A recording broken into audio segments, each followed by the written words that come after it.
So let's share my screen.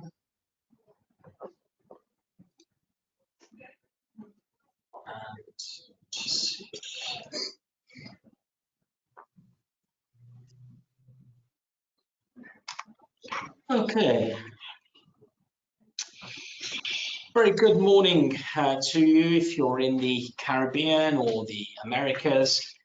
Good afternoon to Europe and the Middle East, and good evening to you if you're in Asia Pacific region. Very warm welcome to today's Crossing Borders broadcast, the IMC streaming service that's created to keep investment migration professionals connected and informed on all things investment migration related.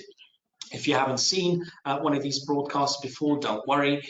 You can watch on catch up through our YouTube channel, and don't forget to hit like, share, and subscribe for updates. Remember, you can ask questions using the widget on the right of your screen, where you will also find some useful handouts about the IMC. As ever, we'll try and get through as many questions that you may have and your comments in the next 45 minutes. And to keep you engaged, we'll also have some polling. So to test this out, I'm going to launch a poll. We're asking you, where are you watching from today? So we're interested to know.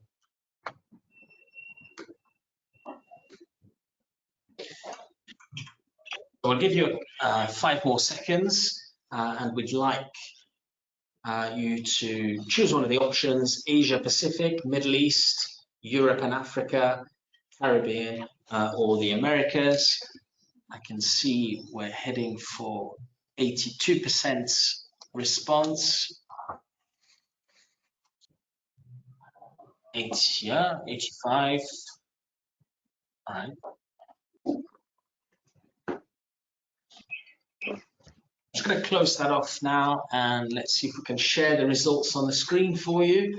Alrighty. Europe and Africa, 54%, 38% from the Americas, 8% from the Asia Pacific, and 0 from the Middle East. So I'm just going to hide that. Yep, okie doke.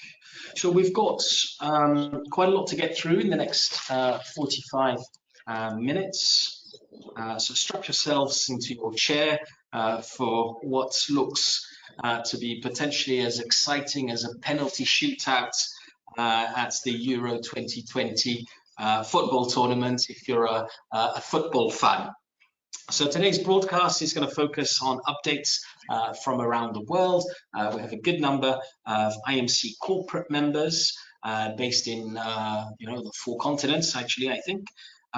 It's something interesting because we covered this topic at this year's virtual investment migration forum, and it was one of the most well-attended sessions. In actual fact, we've got nearly 100 of delegates that have registered for today's event. So thank you very much for tuning in.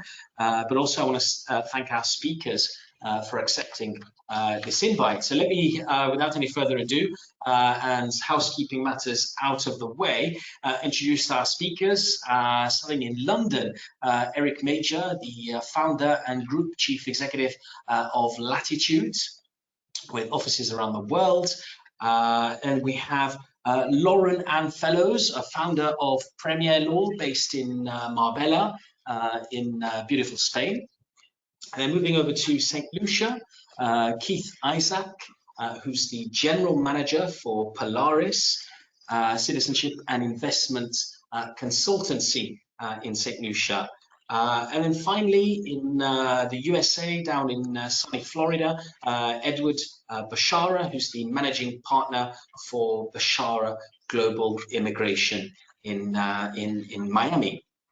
So welcome to all of you, and again, welcome to our audience. If you do have comments or questions, please use the widget on the control panel. So we're going to move on and have another poll, and I'm going to launch that straight away. So you should be seeing that on your screens. what we're asking is, in your opinion, what has been the impact of SARS-CoV-2 or COVID, of the pandemic on investments migration? So 3 options there: generally positive, it hasn't had any impact on you, or generally negative.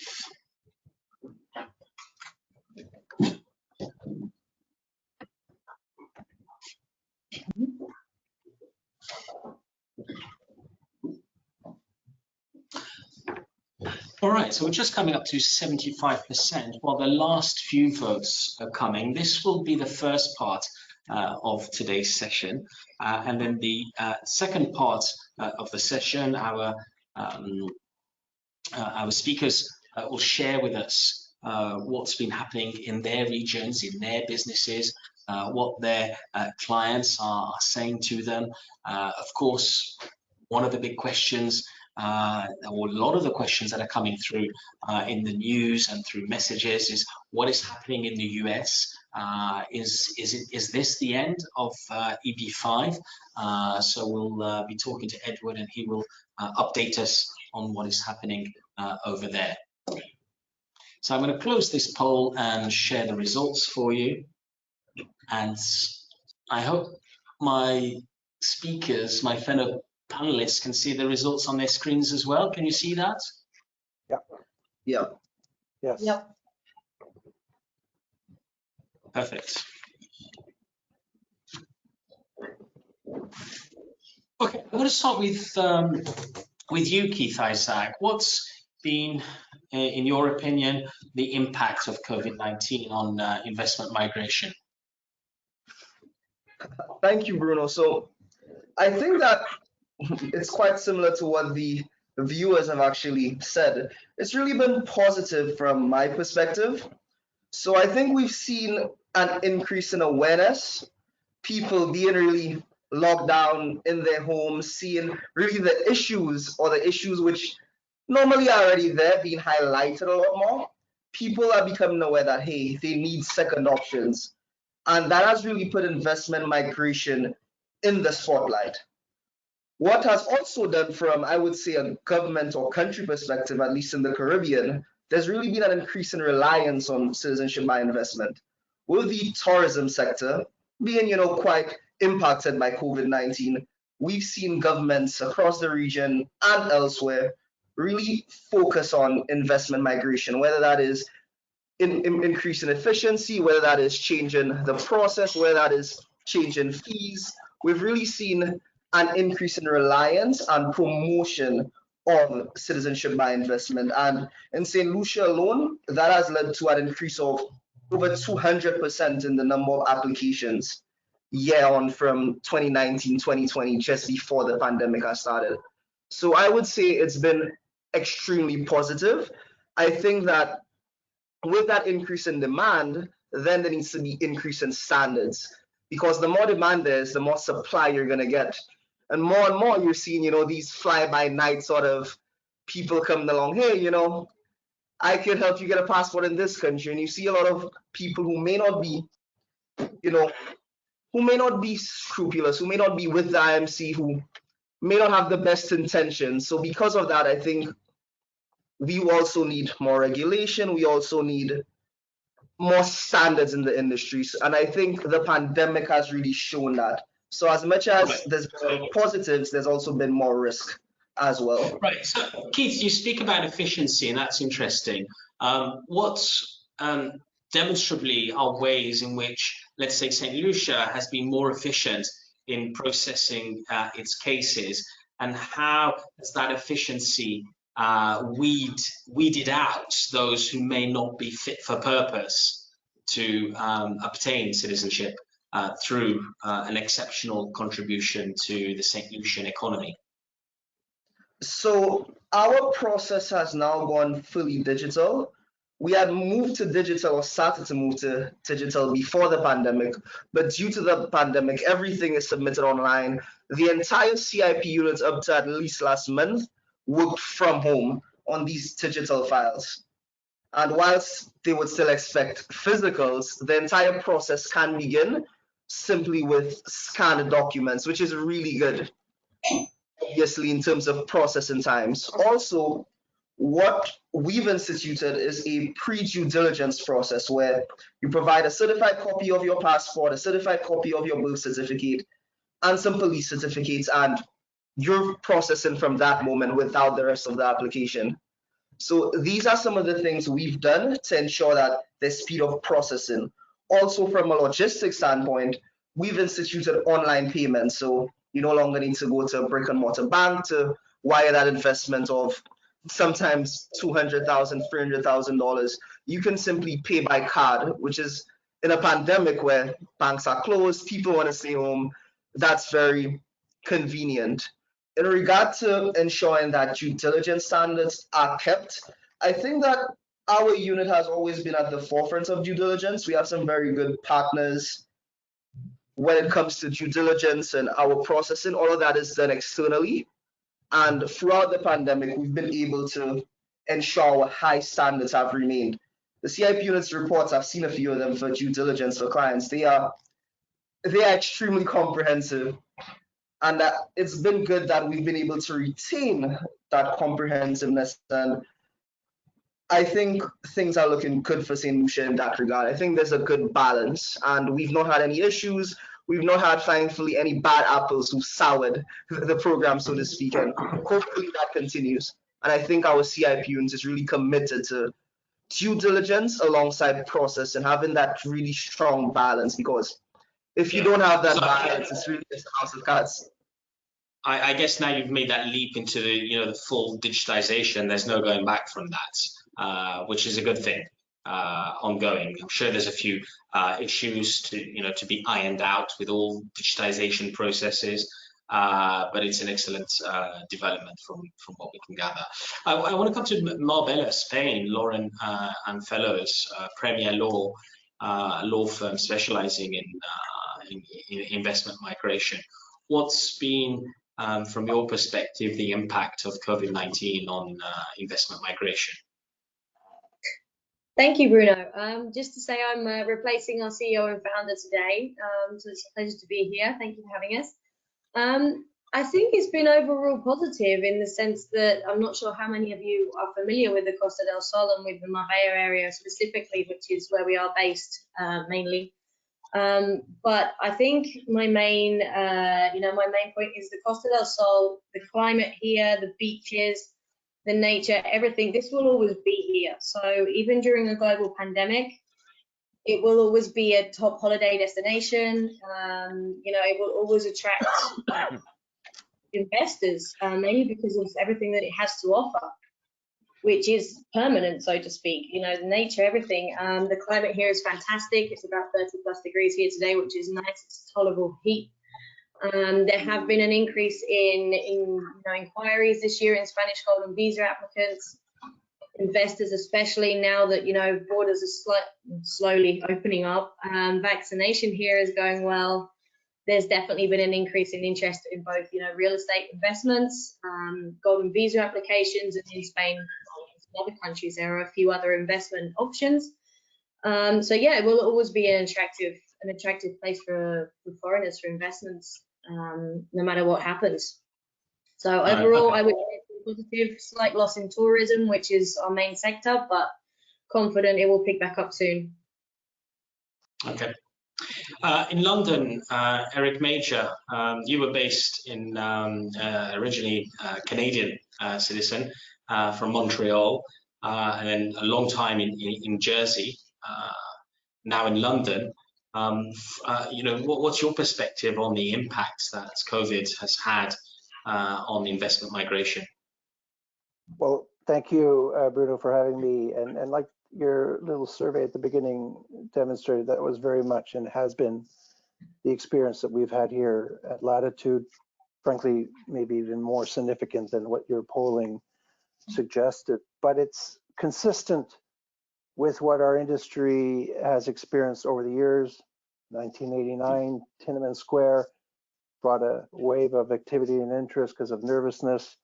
The handover of 97 of Hong Kong over to China brought nervousness. 9/11, and in the Middle East, what that brought is also quite a bit of nervousness. You had the Arab Spring not too many years ago, and now the pandemic. So it's a shame to say, but it is a reality that the investment migration industry flourishes in these moments of challenging times or precarious times, which certainly this pandemic has brought to the world. But we've definitely seen an increase in overall demand in all source countries. But everyone knows the news of 2021, and I've never expected to have said this in 27 years of doing this business, that I'd stand here in front of this audience to say that the #1 source market for our services, residency by investment, citizenship by investment, the #1 source market for this firm is not China, it's not Vietnam, it's not Russia, it's the United States of America right now. That's very telling. It's a very significant development in our industry. I wondered for the first few months of it whether it's a sustainable reality or just a blip, because we've seen blips pretty much at every election time. We've seen, inquiries from both political spectrums in the United States to look and think about these things. But this one's a little more pronounced. I do think it's here to stay. At least it's opened up in their minds to the value of having an alternative residency or citizenship, therefore developing a plan B. Americans are blessed with their great 50 states, and so diverse as the country is, to go from California to Florida with everything in between. Why would you think that you need to go somewhere else? Now they realize that maybe they did, you could just as well have a lovely place in Marbella, which I'm sure Laura would agree is an option, but same with their neighbors in Portugal. And Ireland has a proposition, and so does the UK, where I'm based. We've been very busy with the UK Tier 1 and Innovator Visa. So that's the news of the day, Bruno. It's been a general, widespread, overall increase in demand, but the new 2020 news in our business, at least for our firm, and I think for a few others as well, has been the emergence of the United States as a source country. Yeah, thanks for that. I want to come back to that because it is an interesting point, given that typically only about 65% of Americans even have a passport, because the country itself offers such a wide breadth of different options for holidaying, for business, for culture. That why do you need to go abroad if you live in such a huge, vastly different the US? Why would you want to come to Europe? And we know, like you say, every election is a bit of a blip, more interest, particularly in the last 5 years. I think it's fair to say that with the previous administration, the increase of Americans seeking or renouncing their own citizenship has increased, and that was constant over the 5 years. But now there's a new administration, which is seemingly settling quite nicely. So I want to come back to you and see what the drivers are of that, what you say is sustainable growth in the demand from the US market. I want to go to Edward Beshara down in Florida. What has been, from your viewpoint, the impact of COVID-19 on investment migration, of residency by investment and citizenship by investments?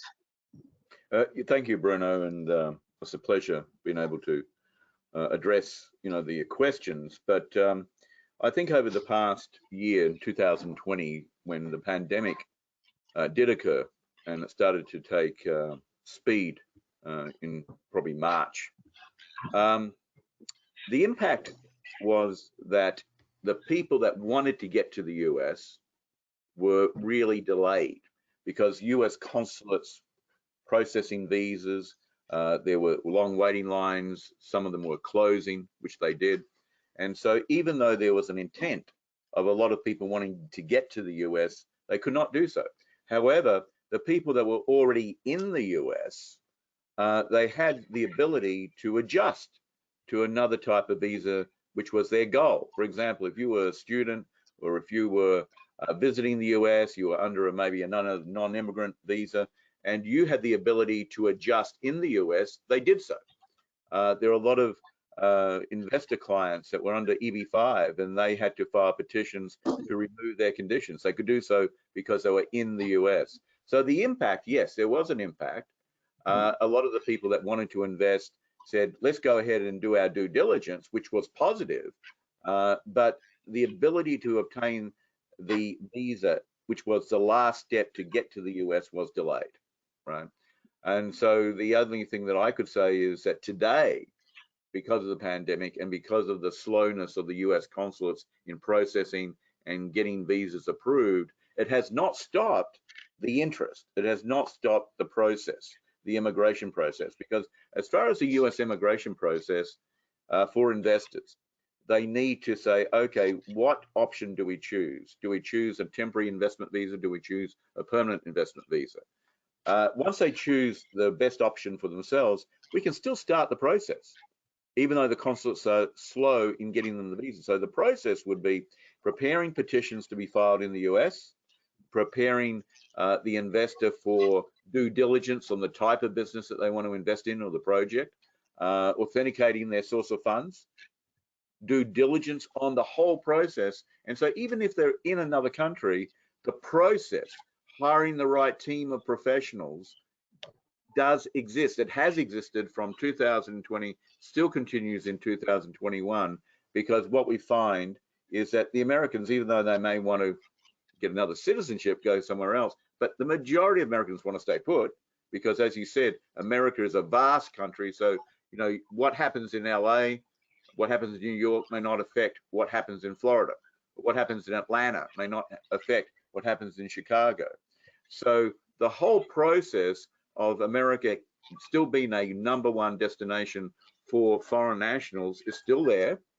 The economy is coming back. The new administration is offering a lot of incentives, because now we have a new leader of the Department of Homeland Security, Mayorkas, who we know, who was very familiar with the EB-5 program when he was head of USCIS.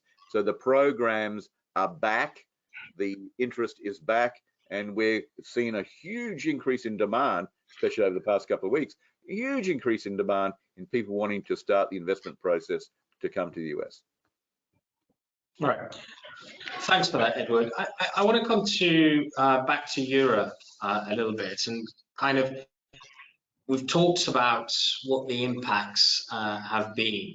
Now I want to, sort of focus a little bit on what's happening right now, and maybe what people need to be aware of, how the market is changing, the dynamics of investment migration in the next 9 to 12 months. I think, as we were saying before we launched the broadcast today, it's increasingly difficult to project in the next 5 years. So I want to try and get a poll on the screen, and I do want to focus a little bit on the Costa del Sol and Marbella to start off with in the second part, because it's not one we've talked about a lot previously at the IMC. So I want to launch that and just ask our viewers if they're familiar with the Costa del Sol. So super easy, you either are or you're not.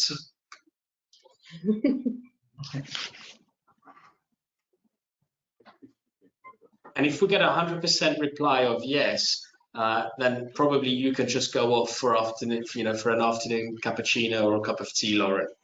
Yeah, my job is done. Yeah, it's job done, yeah. All right, so give you a couple more minutes for the votes. Well, no, not minutes, seconds rather. Because we're nearly there, 80%. All right, let's get those published. Okay, wow.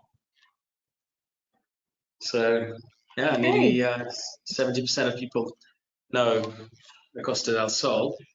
Mm-hmm. What is the Spanish government's position right now? What's Spain done to encourage investments during the pandemic? I think it's often very politically divided in Spain in regards to investment migration. The program has been mired in controversy domestically and has been put on hold a few times. Would that be a fair comment to make, in your opinion? And then also, what has the Spanish government done to encourage investments? I think the Spanish government, especially by the Spaniards themselves, is always under some form of criticism. But not to get too much into politics. So at the end of the day, the Spanish government will always be interested in foreigners investing in Spain. It's really in their interests. Like I said before, we depend so much on tourism, especially in the south. No matter what political party at the moment is in the government, it will always be investment oriented. They're always going to, introduce incentives. At the moment, as far as the Spanish Golden Visa is concerned, there's a few property taxes that have gone down this year as an incentive to get a few people over. Some travel restrictions have been eased for a few countries, or for most countries. Vaccinations, again, they're really underway. They're now considering vaccinating travelers while they're here, which is a very complicated program to develop, I suspect, but it's in the talks. So yeah, the Spanish government is always interested in investors, and I don't think, as far as the UK is concerned now, for example, after Brexit, at the moment UK citizens need visas. Will that last? I don't know, but either way, they'll never make it complicated for expats, for foreigners to either invest or move here, or both. They'll always be very open to it. It's never complicated for a foreigner to buy a property here, especially if they do it through power of attorney. We're a law firm, we always work through power of attorneys. It makes things 100 times easier. So as far as, stability and investments as well in the next year or so, like I said before, the Costa del Sol is very stable in what it can offer, which usually makes the prices quite stable as well, property prices and the tourism as well. So it will always be a good investment. I really do believe that. And typically your markets would be from which parts of the world?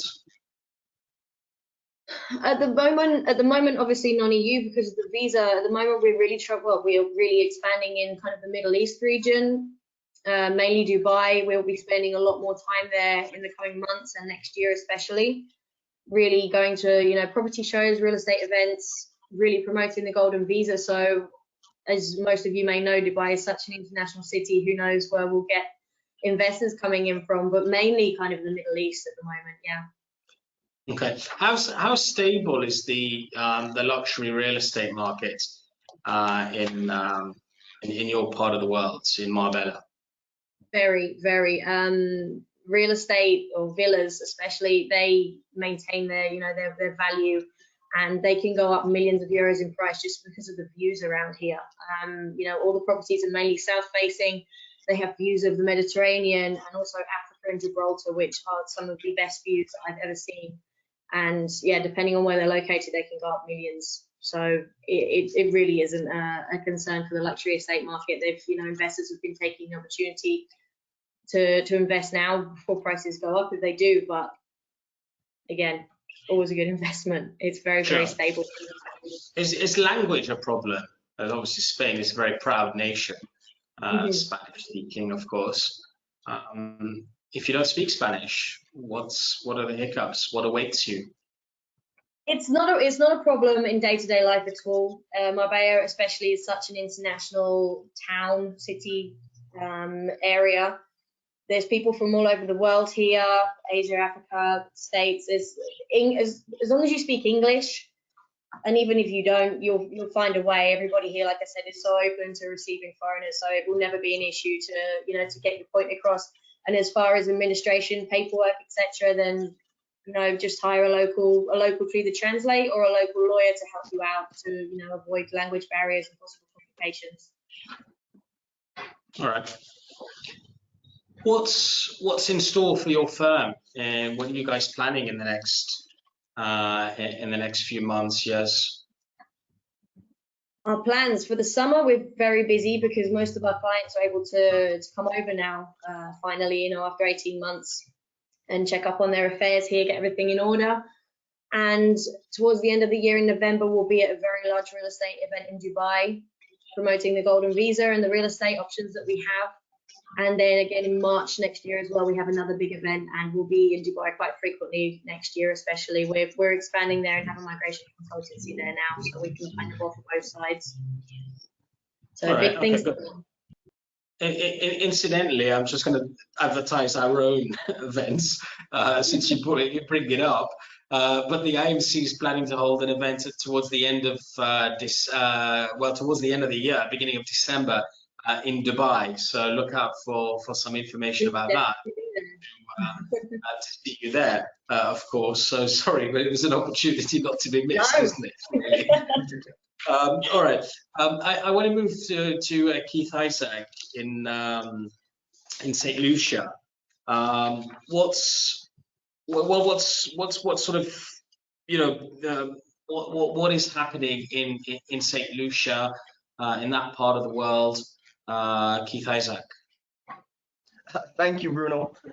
So in regard to, well, St. Lucia generally, we're right now, there's a lot of development going on. So in terms of infrastructure, for example, we're currently finalizing the completion of a Cabot Link golf course, which is going to be more or less one of the premier golf courses in the world, as well as a luxury real estate development.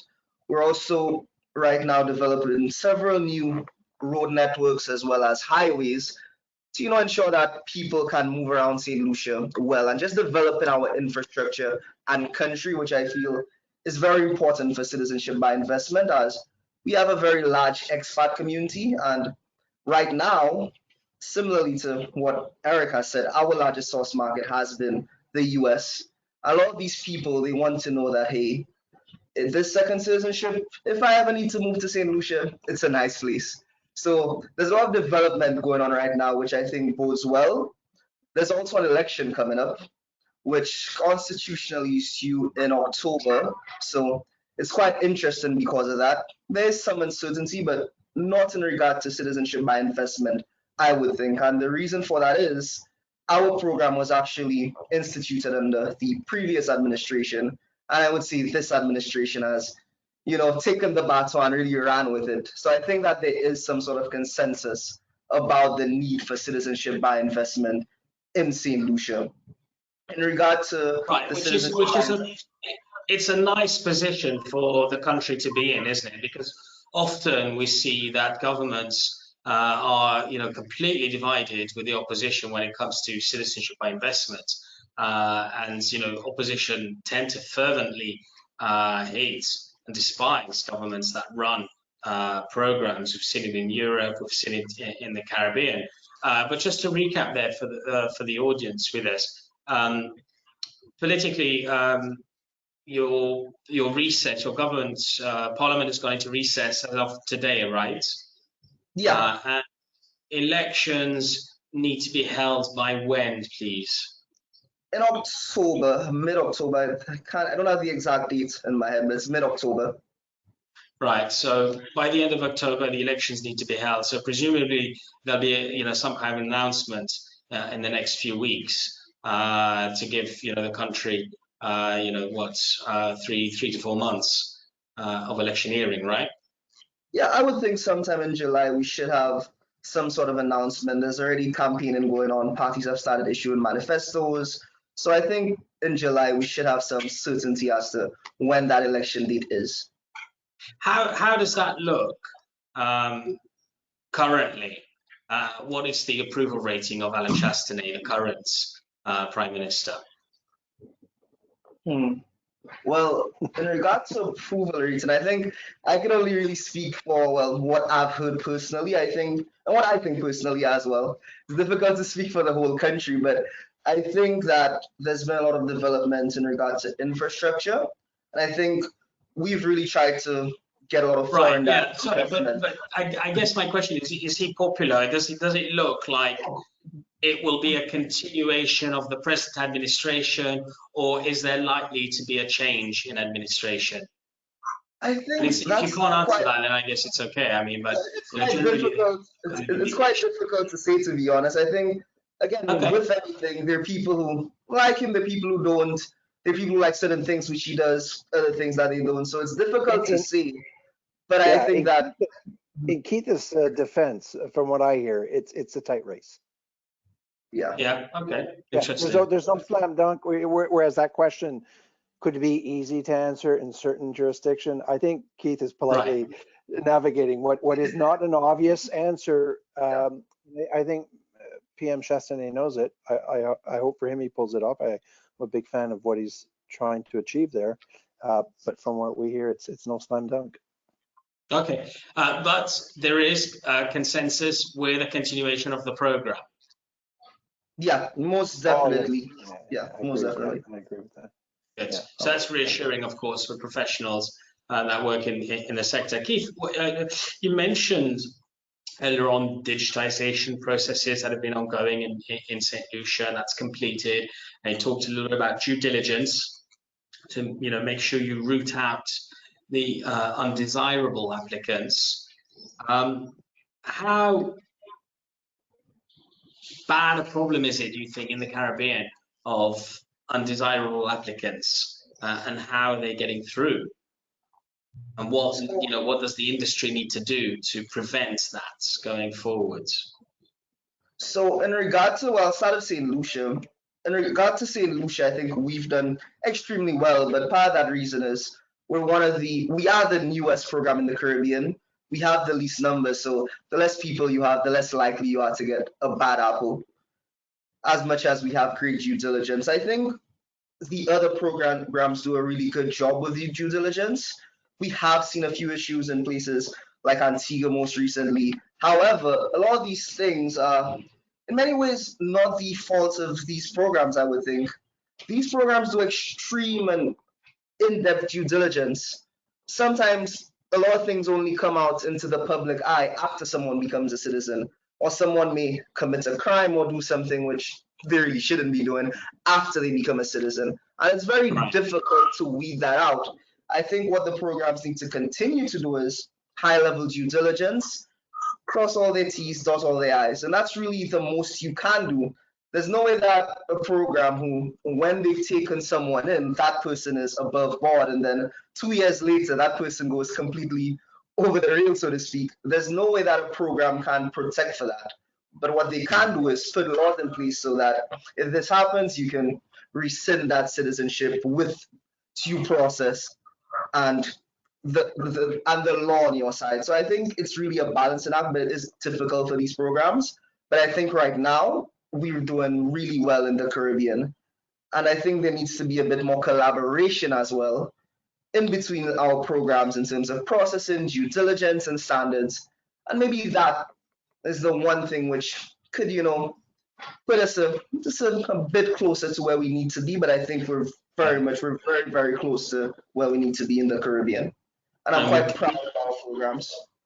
Yeah, we definitely welcome any kind of announcement that might be made by the OCS or the countries getting together with the programs and saying we're going to collaborate closer together with the JRCC as well, and potentially with the IMC or other global organizations with a vested interest in the sustainability of investment migration, because we all know what a force for good it is globally.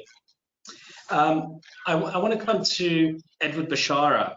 Big news in the US, which I think it's certainly, it took me by surprise, if I'm totally honest. But despite this being this sense of urgency and a growing list of political support in the US, I think it's fair to say, the EB-5 reauthorization legislation, which is colloquially known as EB-5 Reform and Integrity Act, didn't pass last week in this hotline bill in Congress. So as such, it seems that it's not possible to reauthorize the EB-5 Regional Center Program, which closes today, the 30th of June. Now, obviously, that outcome is massively disappointing, but is this the end of the road? Can you please unpick what has been happening in the US and what's those, what does that mean for investors and for the EB5 program? A great question, Bruno. But remember, the EB5 program is divided into two aspects. One aspect is the regional center program, and a lot of people get confused when they hear the words regional center. They think it's a building, etc., or you can only have one business in that particular region. But regional center translated means that it's a regional center of business activity and employment creation. That's all it is. Right. And it's a license, it's a designation. So a lot of companies, whether they're developers or they're operators, managers, entrepreneurs, they apply for the license, the regional center license. They obtain it. And then as a result, they connect with developers. And the developers say, we want to bring in a large number of investors. We want to pool those investors and use those investors to be part of the capital stack to build a hotel or a real estate development under a regional center license, right? That regional center license, the beauty of it, the benefits of it is that you can pool investors, and those investors invest in a company which then lends the money to the project, and there's a guarantee for the return of the loaned money, eventually reaching the investors after they get their green card. But also it creates indirect jobs. Indirect jobs means that when the construction expenditures go into a hotel development, then through methodologies that are accepted by US immigration, you can show, instead of showing direct full-time jobs, you can show indirect jobs based upon construction expenditures, right? So that was the beauty about the regional center program. To answer your question, is it dead? No, it's not dead. Yes, it finishes today, but because Invest in USA, great organization that represents the EB5 industry and a good member of IMC, we are pushing, keep on pushing the lobbying that goes on to showing that this is a great program for job creation, employment creation. Each investor has to be responsible for the creation of 10 jobs in the US, 10 jobs for each investor. Now, even though the program died because of one vote by a senator that said, I'm not going to do it, it's not dead. Now, what this means is that we're still going to push it. What is the likelihood of the program disappearing completely? I doubt it. Consensus is that it will come back. When, we don't know. It could be after July. It could be extended to September. We're looking for an extended reauthorization, right? It's considered a pilot program, extended reauthorization or permanency. Now, what June the 30th has showed us today is that two things. The investors, when they heard that the program was ending, wanted to rush to get their investments done. When you want to invest in an EB5 regional center project, you have to do due diligence. So I think we all agree. So you need time. You don't want to rush it. The second thing that what happened is that there was a court case which basically vacated the regulations that came into effect in November the 21st of 2019, which increased the minimum from $500,000 to $900,000, right? They vacated that regulation. So now the investment is back to $500,000 to get your US green card, US permanent residency. This happened in the past 2 weeks. So now there was a mad rush to invest at $500,000 in an EB5 regional center project. What we're saying now and what we're knowing now is that those investors from any country in the world can still start the process, right? Start the process of due diligence. They still get their team. They still get their lawyers. We want to then say, okay, we have to authenticate your source of funds. It may be 500,000. We have to also due diligence, introduce you to the regional center projects, even though the program does not exist today, introduce you to those programs so you can choose, right? Because when the program is reauthorized again, and we don't know for sure in the immediate future for how long, they're ready. The investors are ready, authentication of source of funds, they're ready, they've done due diligence on choosing the project. It's not dead from that standpoint, right? But all right.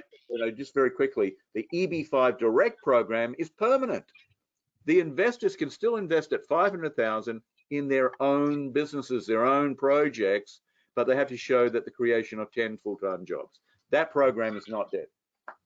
So what was the importance of filing with a 500,000 investment in the EB5 regional center before today then? Because it's grandfathered in. You know, we hope that Congress, we hope USCIS will honor the fact that if you invested at 500,000, which is the new minimum investment, and it's before a program ends, you've irrevocably committed, you've had a viable petition filed, right? And Right. they're complying, the investors are complying with all the laws and regulations, right? That should be honored, right? It should be honored. Okay. What's the position of USCIS in all of this? What are they saying? Do they have anything to say then? Or are they leaving it to you guys? You know, and again, under the leadership of Alejandro Mayorkas, who is very knowledgeable about EB5. You know, I've been practicing now EB5 for 30 years and business immigration for 37 years. I've been a lawyer for 39 years, Bruno. And don't say anything about my age, please. So basically, I think that USCIS, they're a little bit upset, of course, the fact that the court case vacated the regulations. They have not appealed yet, but they may appeal, right? They may come up with new regulations reintroducing the 900,000 as a minimum. That hasn't occurred yet. So we don't know what their plan of action is going to be. I think that they're of the belief that it should be 900, but I think that the consensus of the investment community, the projects, developers know that we would obtain more investors at 500,000, right?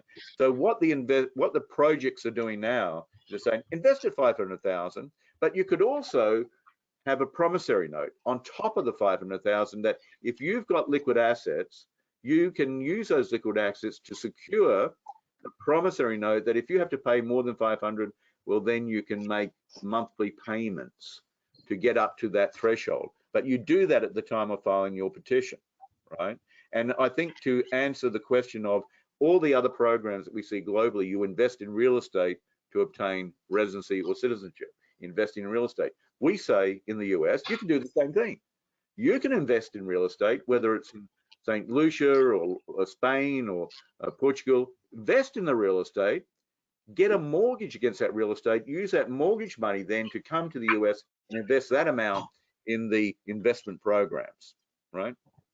All right, thanks very much, Ed. So it's very much a developing stories and lots of various options available still for those interested to migrate into the USA. I want to finish with you, Eric Major, and a question we have is, just to go back a little bit to the USA, right?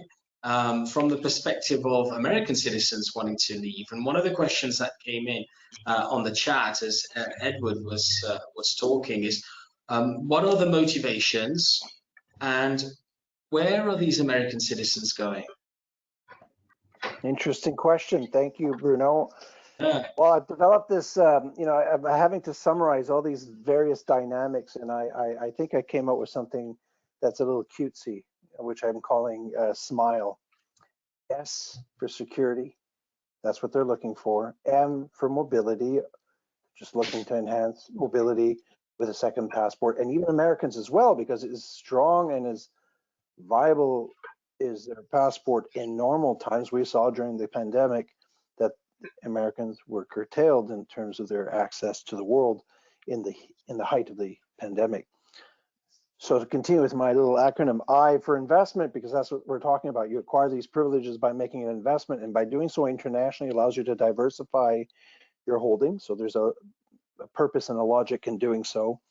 L is about lifestyle, right? It's why do you do this? What Americans have discovered is, you know what? We could achieve so much from a laptop and a good Wi-Fi. Maybe could I do it from the shores of St. Lucia, or from the Four Seasons in Nevis, or from a lovely villa in Spain? I'm sure Lauren would agree as well. So this is new. There's a lifestyle component that we've all discovered is doable, at least for many.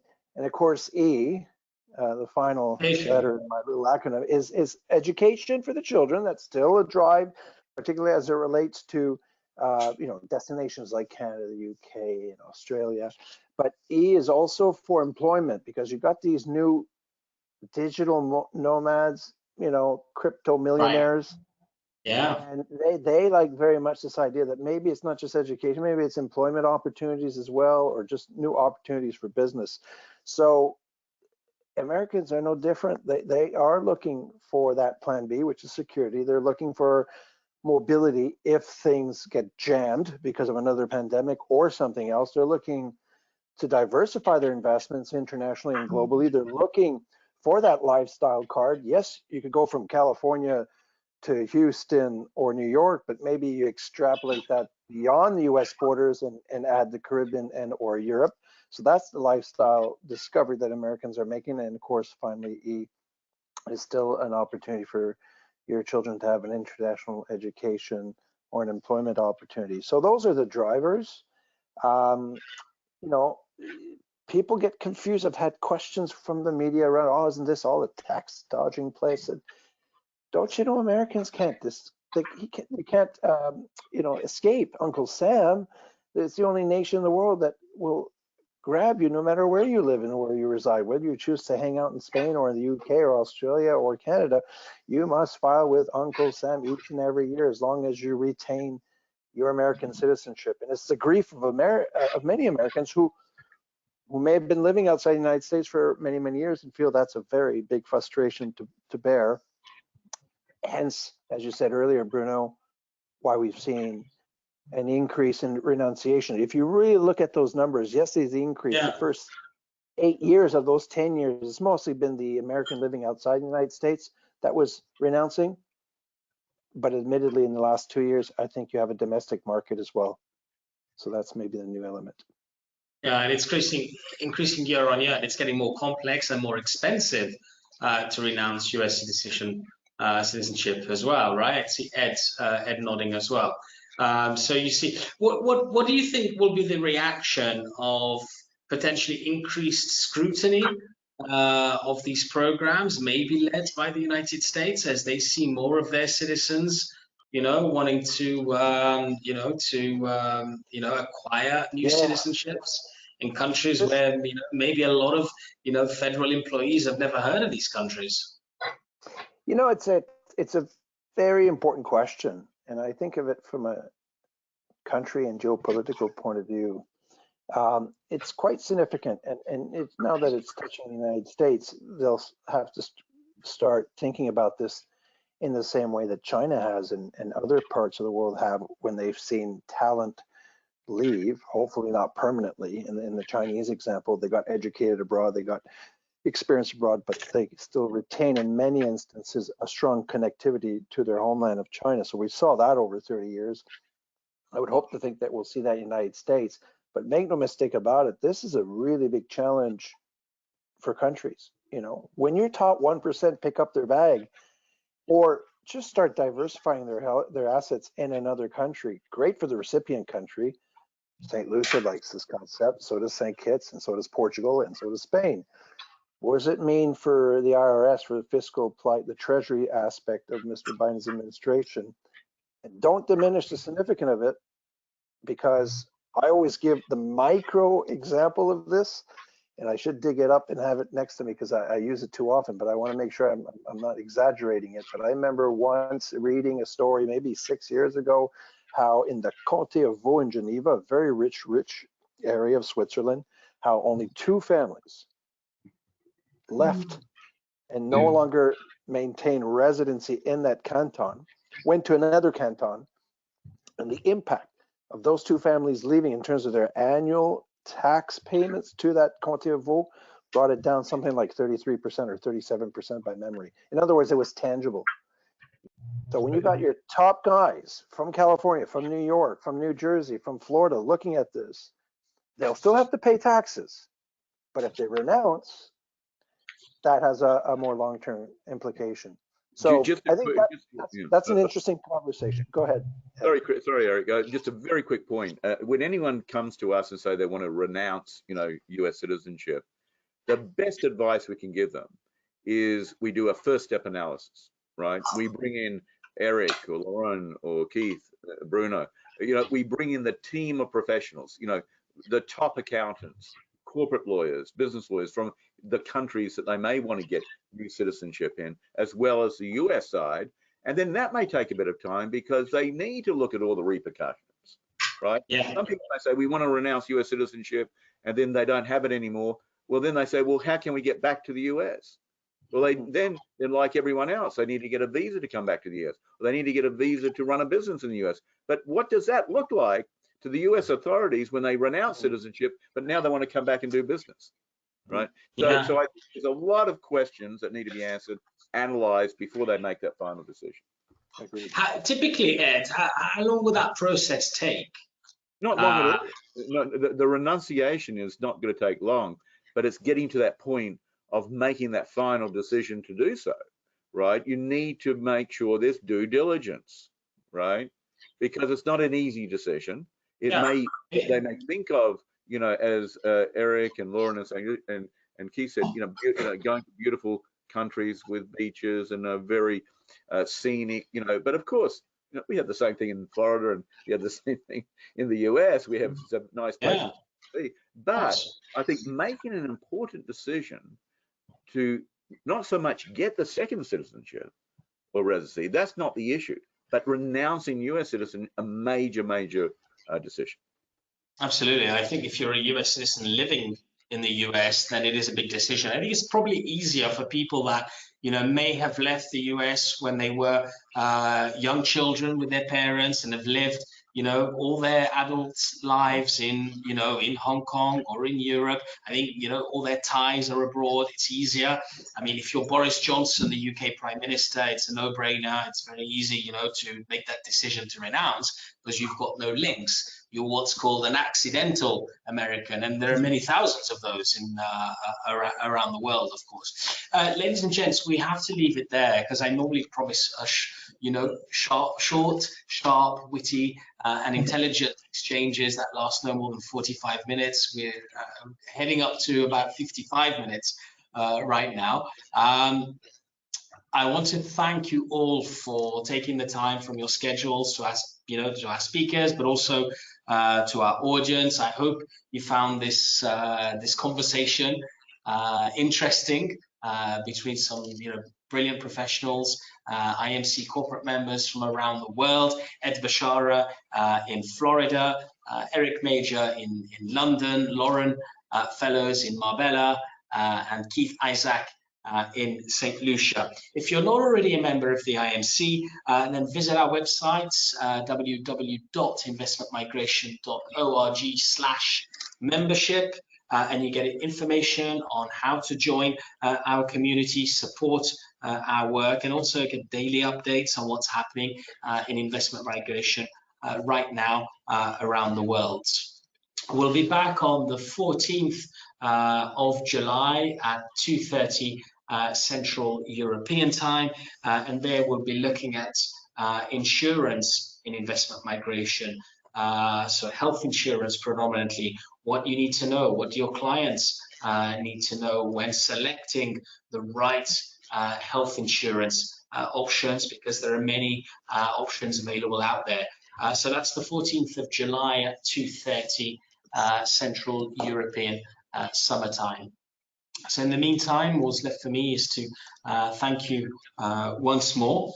Have a great evening, a great day ahead if you're still sort of getting up. Thank you very much, and we'll see you on the 14th of July. Thank you, everybody. Thank you, Bruno. Thank you. Thank you so very much. much. Thank you. Goodbye. Thanks.